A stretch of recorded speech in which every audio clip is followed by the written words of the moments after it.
The ending of The Exorcist with just a guy taking demon, jumping out a window, going down a flight of stairs, or the ending of the Pope's exorcism, the Blessed Mother comes out, winds up it's a demon, there's flying everywhere. Which one is more powerful?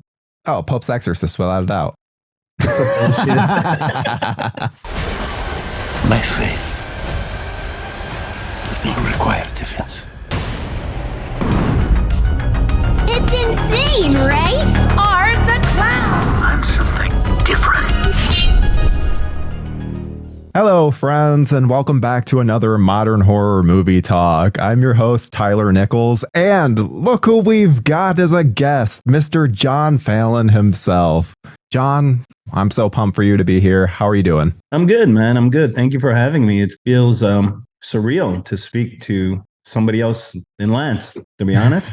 And but no, it's good to be here, man, and talking about a film which was definitely interesting. That it was. And shockingly, too, it was a film that beat the film that we covered 2 weeks ago on the show, Renfield. They came out on the same day. I thought for sure Renfield was going to be bigger, but nope. I actually went to a double feature, and Pope's Exorcist had more people in the theater. So I was like, yep, that's going to happen. Well, good on them, because it cost way less than Renfield. It was like an $18 million budget for Pope, and I think Renfield was up to like 60, but don't quote me on it. But it was, at least double or triple what Pope cost. So yeah, no, good. It just goes to show that there still is an audience for religious horror. Yeah, absolutely. And well, before we even get into the movie, I stole a certain segment from you guys. I noticed, motherfucker. I noticed. What you drinking? I'm sticking to the basics. I got my little baby Jameson over here, and I got his little brother here, halfway gone over there. So that's it for me, man. That's the drinks for the day. What about you? Nice. Well, I'm sticking with the same thing that I have been drinking, and that is an Oberon. Nice. It's a nice little wheat ale, has an orange in it. And yeah, for anyone that has not tried Oberon, please do, because they're incredible. Just an aside real fast, because I found that out fairly recently. It's fascinating that beer has really been marketed like, as a man's man. It's kind of like a man's beverage after a hard day of work, have a beer, and all that stuff. But beer actually ups a man's estrogen levels, which is the female hormone. Does it really? It does. Yeah. So on paper, if you really look at it, it's good marketing. Oh, cool beer. And I love a cold beer. Don't get me wrong with it. But it's ups the estrogen levels. So there you go. Little lesson for everybody. Well, I guess I got my estrogen levels pumping because I've been doing these. I've been doing these for a while. To be fair, if I were to think of like what's the manlier drink, I would be like whiskey, without a doubt. That's a much manlier drink. Beer, especially nowadays, they have like all these sours, and you can have beer that doesn't even taste like beer. That's true. Yeah, it tastes like candy sometimes, like fruity flavor and stuff. Yeah, exactly. It's so much. But cheers to the Pope's Exorcist. Cheers to the Pope's Exorcist. Cheers to all you guys too, and dolls, of course. Yep. And so before we even get into the movie, I'm curious as to what's your opinion of Russell Crowe, and especially more recent Russell Crowe? Well, he's Russell Crowe. I could stop right there. I love Russell Crowe. I think he's from far back in the Virtuosity days. Remember Virtuosity? Yes. He owned it then. And, Gladiator, obviously. And, he's just an excellent actor with a lot of gravitas, a lot of screen presence. And then, he did this road rage movie. What was it called again? Road rage movie. Yeah. He did that fairly recently. Yeah, he's like a psycho behind a car, and he had gained a lot of weight, and but still incredible performance. And now here, really at the end of the day, Russell Crowe's performance and the accent and blowing raspberries, which the real Father Amorth used to do. Oh, really? Yeah. Shit like that. It is really what elevates the film, in my opinion. So I thought his performance was excellent, and it's what kept me going throughout. Yeah, I could not agree more. He is the best part about this movie. And I think that anytime he's not on screen, I'm just like, where's Father Amorth? I want to hang out with him. He's so much fun. His introduction is him coming up on his little Ferrari like motorbike or something. Yeah. Yeah. And as soon as I saw that, I'm like, that must be a thing that the real Father Amorth did. It wasn't actually. It wasn't. Really? That came from when Russell Crowe was in Rome, like before the film started shooting. He would see all these priests running around these little scooters, and he thought, that's pretty cool. I want to do that for Father Amorth, and it worked. It's a nice little. It really sets up that character pretty well because he's fairly eccentric and everything. So no, it worked. And but the real Father Amorth, to my knowledge, maybe he did ride around on the scooter, but to my knowledge, from what I know of him, he did not. I tried looking for any bit of information about his scooter, and I couldn't find anything. So I think you're right on that. I want to know as to how much of do you know much about Father Amorth going into this film? No, I do actually. I'm actually really fascinated by theology and Christian history. It's just something I'm fascinated by. So Father Amorth, I do have my crib notes. But he started off in the military, got arrested and escaped a million times, and then eventually, joined the order to, become a priest. And then he got introduced to the devil through another great man, which has yet to get a proper film made about him, called Padre Pio. He got the stigmata. He would battle. You should look into Padre Pio because his life story would make a really great story. They made a film about him recently with Shia LaBeouf by Abel Ferreira. But from what I heard, and even the trailer, it doesn't really delve into his life. It's more about the war around his life and stuff like that. So to go back to Amorth, got introduced to the devil by Pio, then wound up being the assistant of the Vatican's chief exorcist. And when that dude died at 61, so he was old. 61 is usually when priests retire. At 61, he became the chief exorcism of the Vatican. Yeah, in the 80s, right? Yeah, I was shocked it was so late. 1986, actually. 1986, yeah. So then, and actually this is, I won't remember these stats. So Amorth has done about 70,000 exorcism sessions a year, which means some sessions could be many with one subject. Like his last exorcism, actually, which was in 2016, which William Friedkin did a documentary about called Father Amorth and the Devil, or The Devil and Father Amorth, one or two. He said himself, out of all the cases he's done, because he would often refer people to psychiatrists and stuff like that, the amount of people that he believed were truly, genuinely possessed were in the hundreds, not in the thousands, in the hundreds. So, I respected that about this man. He's not boasting or anything like that. There are actually a lot of people in that field, I've noticed, are very earnest. They're not exaggerating. They truly believe in what they do, and they're not about the limelight or anything like that. They just do it because they think it's the right thing.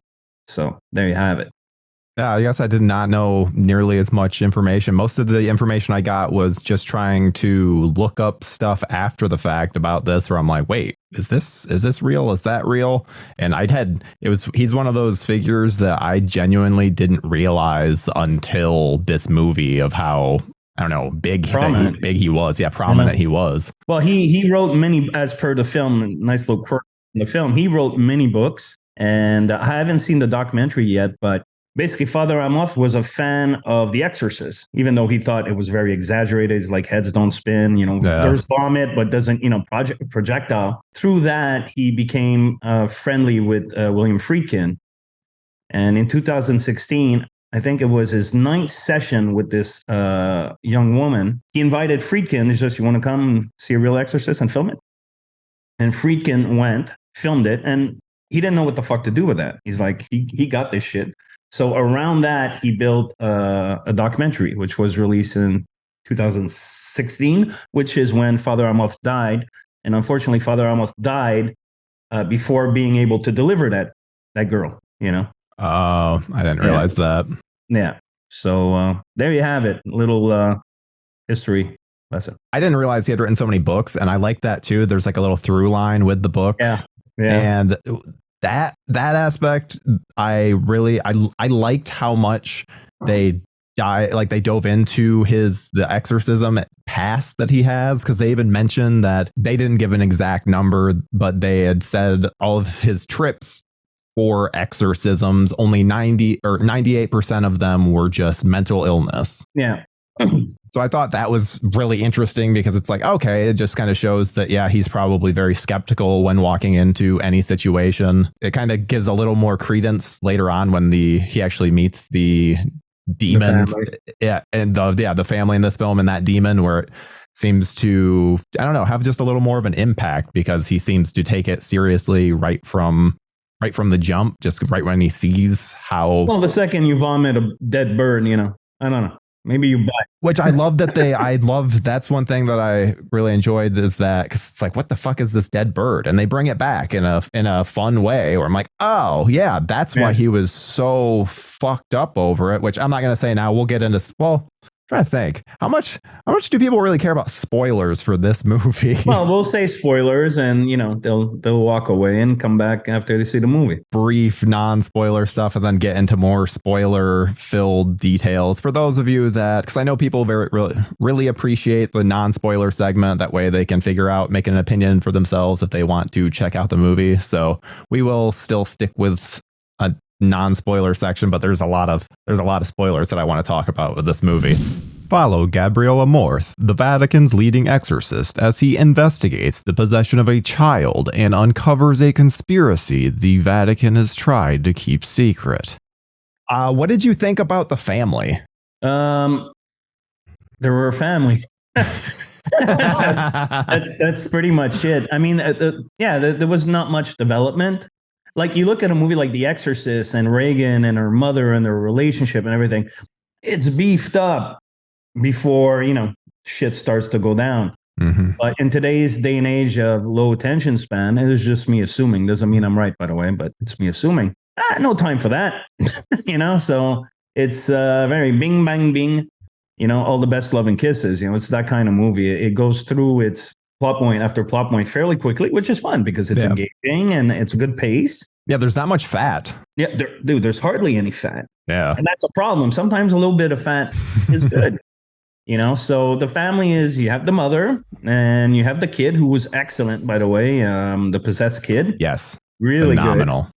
And you have the, teen angst, rebellious, I'm angry at everything, I'll smoke a cigarette on top of the banister, sister. Yeah. Why was she so fucking angsty and annoying? You don't need, she's a teenage girl, bro. And she lost her dad. There you go. Bada bing, bada boom. Her making her so angsty then made throughout the movie, I just didn't care about her much at all, just because I'm like, screw this girl. She was fairly unlikable. Yeah. Yeah, which I didn't understand, especially when you have so little time with these characters. Why then just make one of them so unlikable? It's just odd choice. I guess to spice things up, I guess. I don't know. Maybe just because they knew that they had Russell Crowe and he was just so likable that they just didn't even care. They're like, Exactly.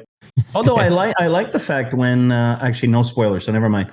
Let me just go back to this. One thing that I found fascinating is that, the husband died and the family, inherited this house and they're broke. They have no money. Who's paying for that huge fucking fix-up crew? That's all I want to know, man. And oh yeah, no spoiler. Who's paying for the fix-up crew? Who's writing that check? Yeah. That was one thing that popped, but they're out of there so fast too, where it's like, wait a minute, you guys didn't anticipate like any slight issue with an old building. Just seems like, oh, there's a methane leak, where it's like, okay, well, deal with that. This happens when you're in old properties. Like, just deal with it. Just do what you need to. Yeah. All in a day, Yeah, that whole thing just cracked me up. But yeah, every time I keep trying to think of other things where then it just gets into too much spoiler stuff. So I know. Non-spoiler wrap up in terms of what you think, and then we'll get into spoilers. It's a Big Mac, but I wish it was a filet mignon. Like The Exorcist is a filet mignon.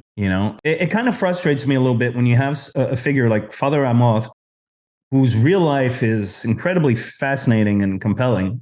You could just write his real life. Same thing with Padre Pio. And they did the same thing too with Ralph Sarchi in Deliver Us from Evil, which Eric Bana played him. Is you have a real life figure whose real life is really fascinating.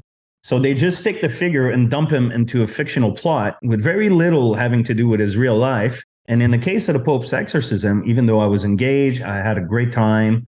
It's a fun movie. You know, anybody that's seen The Exorcist, you'll recognize some early beats. And then we go through it. And at the end, a bunch of razzle dazzle and then roll credits. And if it would not have been Father Amorth, if it would have been like a fictional priest, I would have been like, okay, cool, fun cheese. I enjoyed the movie. I still feel I enjoyed the movie because it's vacuous fun. But you're talking about Father Amorth, man. I mean, this guy lived and you didn't address shit. And so that kind of aggravates me. No, it's just a missed opportunity. Yeah. But overall, I'll say it one more time. It's a Big Mac. That's it. Yeah, and I think that since I didn't have the connection with Father Amorth that you do, that I just enjoyed the cheese of it. Yeah. And like you're saying, in terms of the exorcism stuff, it's so run of the mill. You're not seeing anything new here. And when it comes to that, like, don't go into this expecting, oh, we're gonna, break open new ground. But you want to go in and see a fun Russell Crowe character, then I very much recommend it. Although I gotta hand it to the horror sequences, they carried impact. They were very well directed. There was tension. I mean, it's always a feat for a movie to generate tension when your lead characters are paper cutouts. Yes, and with the mom and the sister and the kid, I still felt anxious for them. Maybe because they were so underdeveloped that anyone can go at any time. At some point, something happens with the sister that I will not mention because spoiler free. And I was like, okay, which way is this going to go? But yeah, that is one of the advantages of when you do have characters that are very one-dimensional, is that then you're able to project on them a lot more.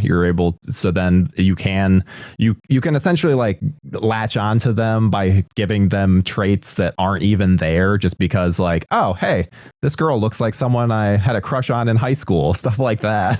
Or then you just draw a little more. So yeah, I would agree. They did a good job with a lot of the horror sequences. And in particular, I thought that this movie would be jump scare city. Figured just nonstop jump scares. And at all, actually.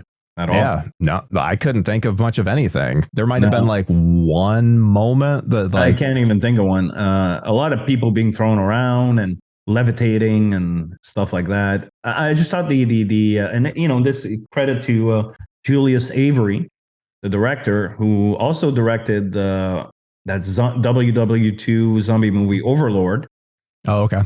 And he directed Samaritan with Stallone, which was a Amazon Prime exclusive, if I remember correctly. Yes, which is also fun cheese. Yeah, but the guy has has really solid visuals, has a grasp on momentum, tension. So I found, even though the narrative was cookie cutter, the execution was better. The directing was better than the script, in my opinion, obviously. What do I know, right?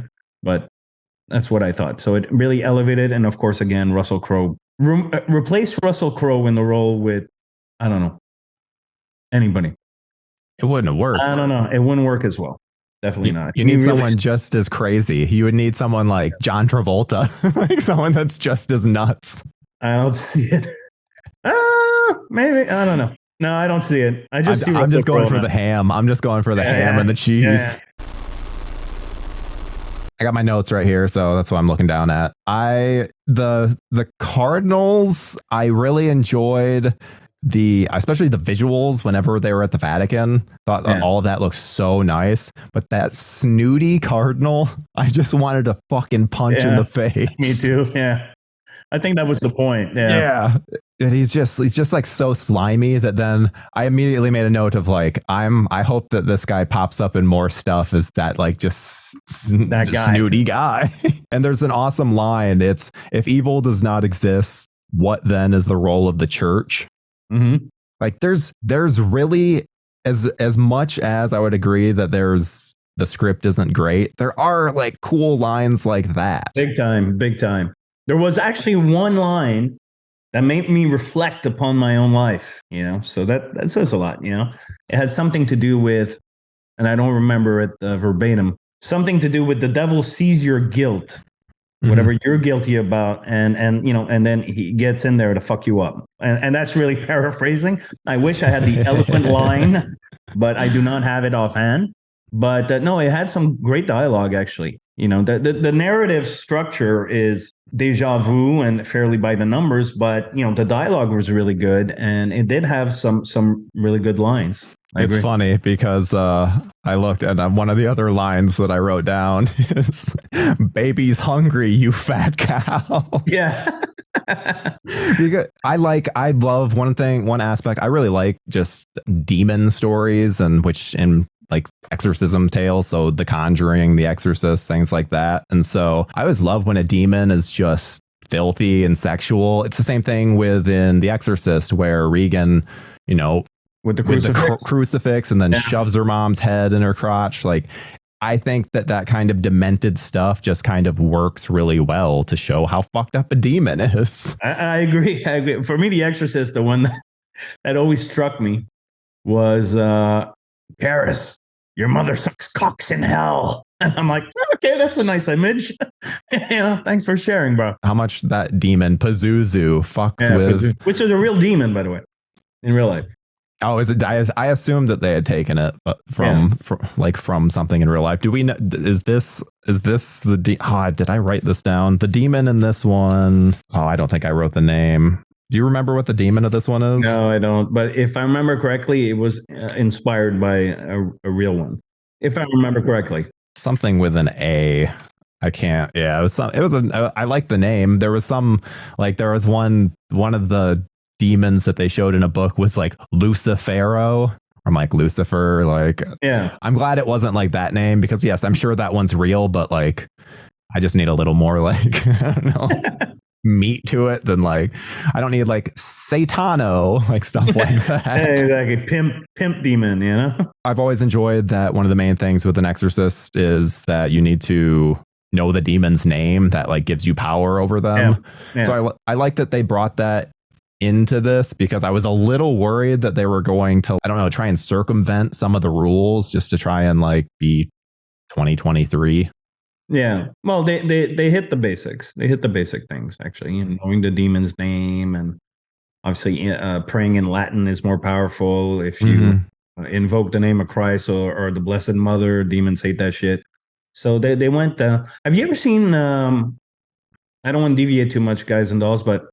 Oh yeah, no, you don't understand. I love deviations on this show. Okay. I'm all about diatribes. Have you ever seen a movie with Anthony Hopkins, The Rite? R-I-T? Yes, I have. Okay, fuck the movie. Yeah. Read the book, because The Rite, Deliver Us from Evil, this movie, they all have done the same thing. So they've taken real life shit and made it a Big Mac. Although Deliver Us from Evil is a bit more elevated, I think, but still not close to conveying Ralph Sarchi's real life and his real cases. The book, The Rite, you need to read it if you have interest in exorcism and real life exorcism, coming from a priest who was like, I don't believe in this shit. And he got in there. And then he's like, after what he went through, okay, I believe in this shit. And he wrote this book. It's a fantastic book. And then I saw the film with Anthony Hopkins, and it's not even close. If I remember, it was a January release. Yes, it was a January release. And the same for Deliver Us from Evil, guys and dolls. Read Ralph Sarchi's book if you have interest in this. Ralph Sarchi's book, I've lent it to people that I know, and it literally changed the way they see things. Because when I read it, Ralph Sarchi was New York cop in Brooklyn, a real cop, and on the side he did exorcism. Didn't charge anybody or whatever. He was just like a demonologist, and he did exorcisms. And then Scott Derrickson did a movie based on his life. They brought him on set. He was the advisor. Him and Eric Bana became buddies. I didn't realize that was Scott Derrickson. Yeah, that was Scott Derrickson. Oh, okay. Actually, I'm more interested in checking that out. No, Scott Derrickson's great. His book will freak the shit out of you. It will freak the shit out of you. It freaked the shit out of me, and I lent it a couple of my friends who were either agnostic or atheists, or some of them were Christians, and they read it, and all of them changed. It was, not saying you'll change, but I'm saying it's a good read either way. Yeah, I'll say right now, I am an agnostic, but I'm one of those people that I want so desperately for ghosts to be real and demons to be real and stuff. Where I'm like, yeah, give me proof. I'm all for it. You just like UFOs. I'm like, just show me that shit. Like, I'm not the skeptical asshole. I'm always just like, yeah, give me more. I want all of that stuff to be real. I've seen shit that is impossible, and I actually contacted Ralph Sarchi to help me out with it, and he did. Oh, no shit. No shit. So we're not, good buddies or anything, but we're acquainted, and we talk now and again, whatever. And now back to your regularly scheduled program. The second priest. He is I referred to him as creepy priest in my notes because he's introduced, and the moment that Alex Esso is the actress's name, the mom. Plays the mom, yeah. And as soon as she reveals herself to be a widower, he gets so creepy. He perks up. Yeah. Yeah. Where then I had a hard time really putting my finger on his character, because I understand too that the devil is trying, or whatever the demon is trying to fuck with him. But it really made it seem like he was fucking around with girls, but then it just seemed like it was just the one girl. Yeah. But if it was just the one girl, then why was he so creepy with the mom? I was getting very mixed signals from him. It was not very well defined in the writing stage or the performance stage. So, because you learned that, if I remember correctly, he's a priest. He hasn't done confession for like 8 months or something like that. Right? Wasn't that what he said? Yep. 8 months. So, that's not good. Priests are supposed to be, in a state of grace. So, at least once a week or something like that. Yeah. Father Amorth is like shocked and almost like, insulted by it. Yeah, exactly. You're a priest, dude. So how are you going to, if you go by the rules of, the church, how are you going to absolve others if you're not absolved yourself? So that's basically it. So they drop that. So you think, okay, the guy's a little loosey-goosey priest, and then you find out that, he dicked around with some broad. So, okay, he's very loosey-goosey. and then, was there more chicks? The way he reacted, as you stipulated, I just wanted to use that word, to finding out that the hot mom is a widow. I wouldn't put it past him. I wouldn't trust that guy with my girlfriend around, that's for sure. Absolutely not. There's a lot of stuff that he was doing that I was shocked that by the end I was actually kind of on his side, because he kind of seemed like I thought for sure he was gonna die. They show the Iron Maiden at one point. Yeah. And he's like, he looks at it so much, and they make such a connection with him and the Iron Maiden, where then I thought for sure he was going to get thrown in it. But then the demon brings out the girl that he had slept with, and that was the connection where I was like, what? I would hate for that to happen to me, man. All the girls I slept with just coming back to haunt me. That would be awful. Just sharing. Yeah. Especially in that room. That room is quite the demon hole. Yeah, definitely. So he was not well defined, but the same as you by the end, because he kind of went through a trial by fire.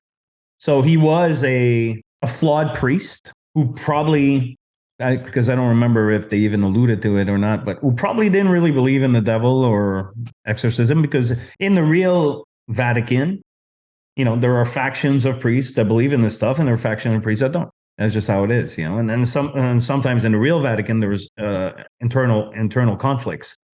I loved that's an interesting concept that I wish was even dove into even more. The idea of, they even bring it up of, I think we may have done our job too well. The youth don't believe. They're not believers. And there's even a great line when all of this is happening where Russell Crowe's like, if you have a problem, talk with my boss. Yeah. His boss. Ooh, by the way, I can't believe we haven't mentioned this. The boss is the Pope, and the Pope is Franco fucking Nero. So, oh my God. I had no idea. It, dude. That's it. I'm done. Yeah. Did you know? I genuinely had no idea that he was in this movie. Two, that he was the Pope. I saw him in the trailer, so I'm like, isn't it Franco Nero? See, for some reason the trailer it just slipped past me. kind of a really, really ingenious casting idea there. So it was nice to see him. He was great. To go back to the flawed priest, so he goes through his trial by fire, and by the end of the movie, which I know is the intent of the filmmakers, they wanted to turn Father Amorth into Indiana Jones kind of stuff, like a priest that goes here and there and solves shit. But then it really hints at like a buddy movie, a buddy sequel, if you will. Where him and the young guy, they're going to go together on adventures and shit. Which I'm totally down for, the fuck up. As soon as they were even hinting at that, I'm like, yes, please. Because I actually mentioned this in my review for the film, but they had just announced a TV series for The Conjuring, where it's like the Warrens. And all I can think is Father Amorth is so perfect for the Conjuring world. Just bring him in. Like, figure something out. Just they're both it's real life exorcists. So why not just pair them up? Do a Marvel style connection. I don't know. Yeah. I want, and the fact that this movie did do fairly well, not like an amazing box office hit, but it still did very well. I'm really hoping for a sequel. Oh, they're already talking sequel. That would be amazing. Because, it did very well for an $18 million movie. And this, we're just talking about it's been out for like a couple of weeks. Yeah. It's not over, then there's, streaming, and then there's, so, the movie's going to wind up being very profitable. So I completely anticipate a sequel. Oh, and especially because, I don't know about you, but everyone that I've talked to after this has been shocked at how much I enjoyed the film, where they're like, oh, maybe I do need to check it out.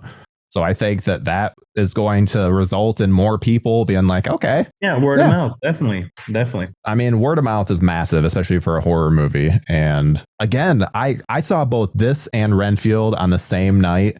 And I don't know, I might actually be more likely to pop in Pope's Exorcist because I just loved Russell Crowe so much in it. Yeah, he was really amazing in the role. Definitely. One thing that really bugged me was that they really don't seem to account for people at certain times, where there's like really long stretches of time where like the daughter isn't around. Well, and then when they finally show her, they show that she's in a room that's connected with the possessed boy.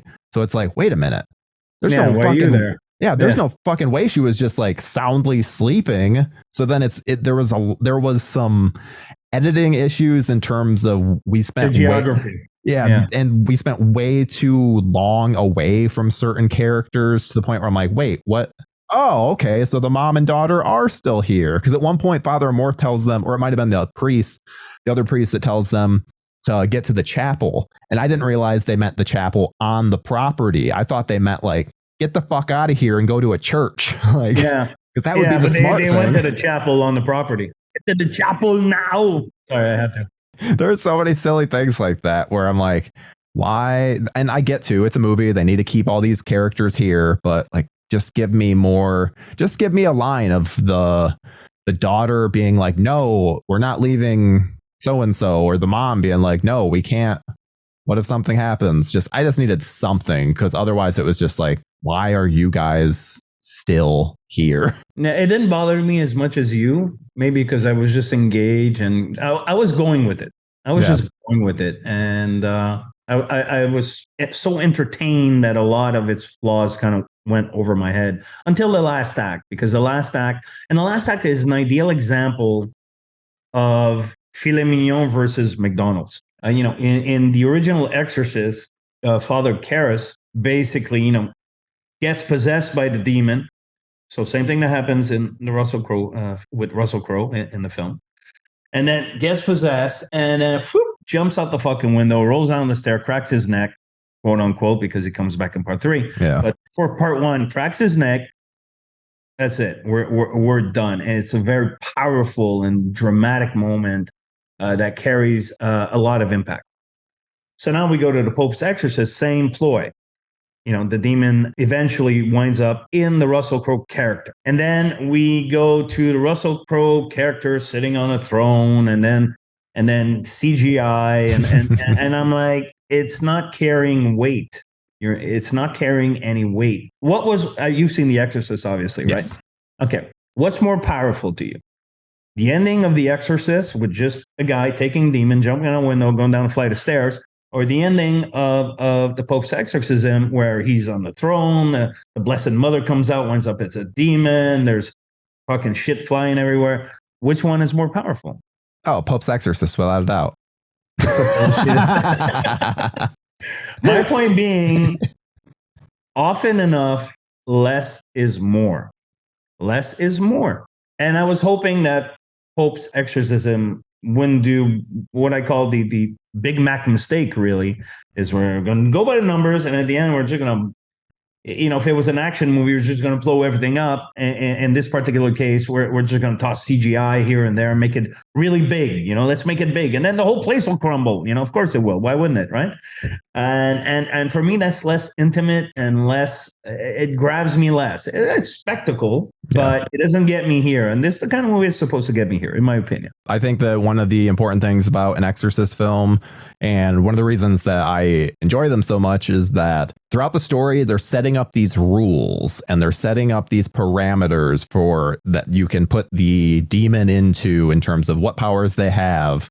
And so then this film, it just ramps it up so much where the demon is so powerful, where he's possessing multiple people at once. Multiple possessions, where then it's like, oh, haven't seen that, in terms of usually it's multiple demons if there's multiple people. And they just, but I think they're didn't he say we are legion or something like that? Oh, he does say that we are legion, so I guess there is that probably usually means multiple. there's like 5, 6, 7 spirits in there or something like that. Yeah, and so they didn't do a good job of the finale, where it seems like because the whole end goal was that this demon wants to possess Father Amorth. Amorth. And so once he's possessed, it really doesn't feel, it should feel like, oh shit, everything is done, but it doesn't. It kind of feels like you can see Father Amorth fighting it, and it never feels like he's not in control of the situation. I feel, even while he's I agree, struggling and having all I knew he'd get out of it. Obviously, it's Russell Crowe. You don't fuck with Russell Crowe, man. Russell Crowe does the fucking. And that's also one of the problems with the fact that it's based on a real person, because I'm like, well, I know that he survives and is still exorcising until 2016. So I don't think he's going to be possessed by this demon. But I don't know. That was another thing too, though. I was surprised that there wasn't a post-credit sequence or post-credit scene, kind of hinting at his next case or another demon, or the demon isn't completely vanquished, just something. No, for me, the ending that hinted at a buddy sequel was enough. Oh yeah, it was enough. I'm just saying I was just surprised that it wasn't there, because I know my theater even kept the lights down during the little end credits, so I was like, oh, there is going to be a little not post full credits, but post the little bit of credit stinger. There wasn't a whole lot here that really made me go, oh yeah, that's incredible in terms of a new, I don't know, exorcism look or anything. I feel like with the Conjuring movies, they introduced elements that I really liked, just cool visuals, especially cool designs. But with this one, I couldn't even tell you what the demon lady looked like.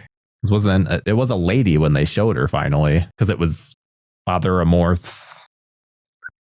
A bit generic. Yeah, but again, elevated by Russell Crowe. That's really the bottom line. And for me personally, if it sends people to go say, hey man, I want to find out about this Father Amorth guy, then that's a positive thing. And me personally, I've read books by Father Amorth, but I've never seen Father Amorth and the Devil, or The Devil and Father Amorth, the freaking documentary.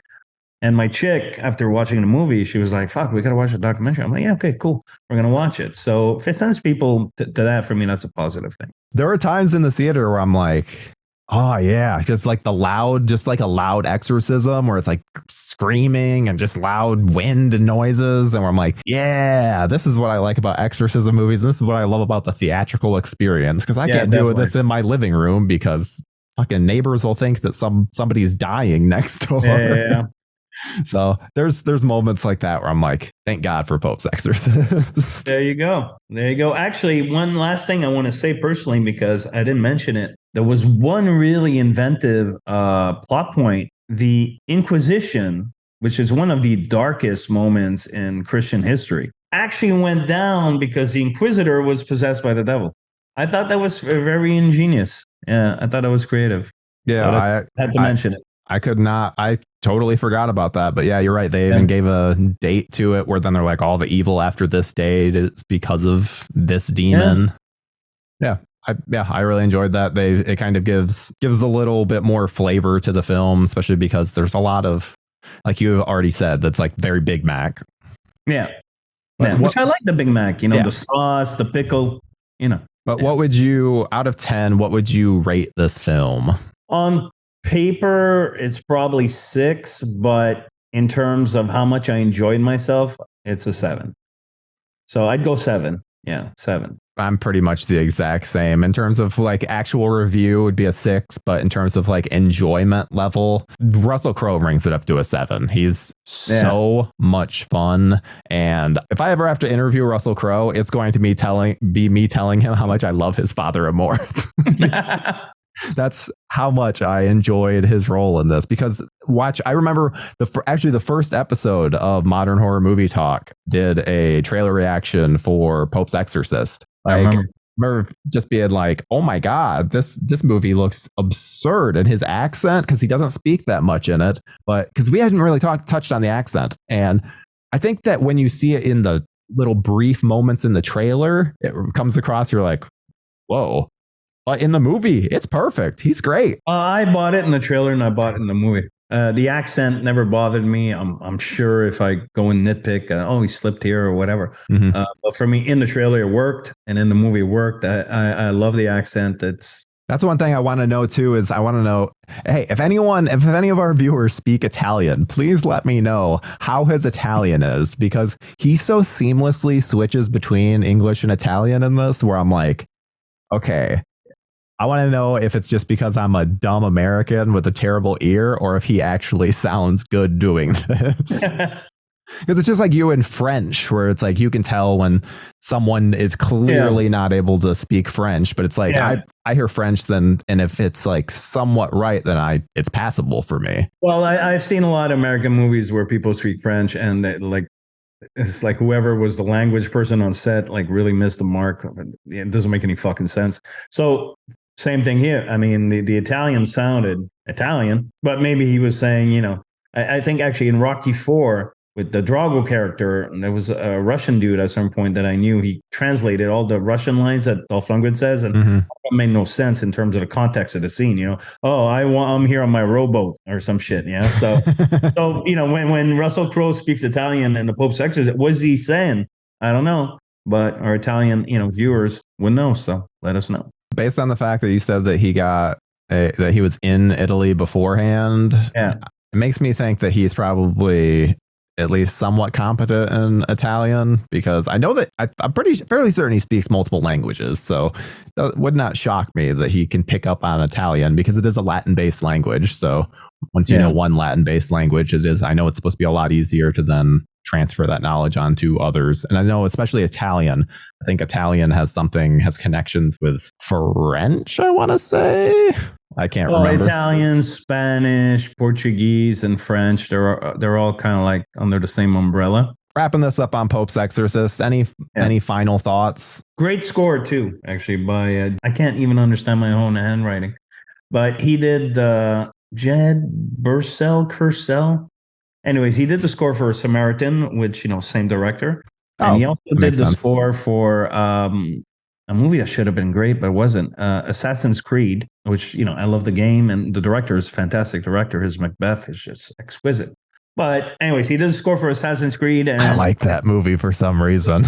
Yeah, no, I still enjoyed it, but it doesn't hit It doesn't, yeah. It's not as good as it should have been. Yeah. And it smells of studio interference. It really reeks of too many cooks spoiled the pot. But what's there is still engaging. It's still well done. But yeah, so I thought the score in the Pope's Exorcist was really daunting and oppressive, and it supported the imagery really well, and the tension laced sequences definitely really well. Yeah, I think that you perfectly summed it up. I really enjoyed the movie, and I think that if you guys watch the trailer and think that it looks like a fun time, then check it out because it's a blast. And if you've seen it, comment, let us know below.